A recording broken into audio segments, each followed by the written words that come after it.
Hello అండి. Time మేనేజ్మెంట్లోని 3H formula ఏంటి? 3H formula అంటే ఏంటంటే, మొదటి H high energy time. High energy time అంటే శక్తి ఎక్కువగా ఉండే టైం. ఎప్పుడు చెప్పండి, మీరే చెప్పేస్తారు. ఉదయం 5 నుంచి 8 వరకు హై ఎనర్జీతో మనము ఉంటామన్నమాట. ఆ టైంని చక్కగా వినియోగించుకోవాలి. రెండో హెచ్ ఏంటంటే హై ఫోకస్ సబ్జెక్ట్స్. అంటే ఏంటి? క్లిష్టమైన సబ్జెక్ట్స్, ఎక్కువ ఫోకస్ పెట్టాల్సిన సబ్జెక్ట్స్. సాధారణంగా మ్యాథ్స్, సైన్స్, కొంతమందికి ఇంగ్లీషు, ఎవరికి అనుసరించి వాళ్ళకి కొంచెం ఫోకస్ ఎక్కువగా పెట్టవలసిన సబ్జెక్ట్స్ అన్నమాట. మూడో హెచ్ ఏంటంటే హై ఫోకస్ ప్లేస్.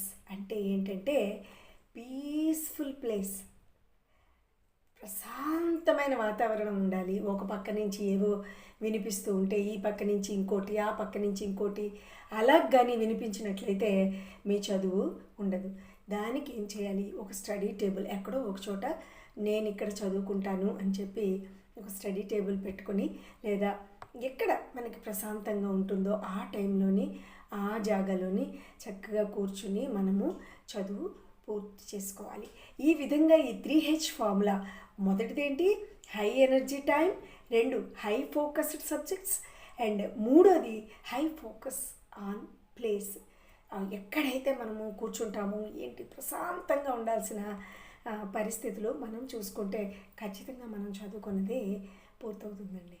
సో ఈ చిన్న చిన్న చిన్న చిన్న జాగ్రత్తలతో మనము ఎక్కడికో వెళ్ళిపోతాం అన్నమాట. So keep going. Thank you very much.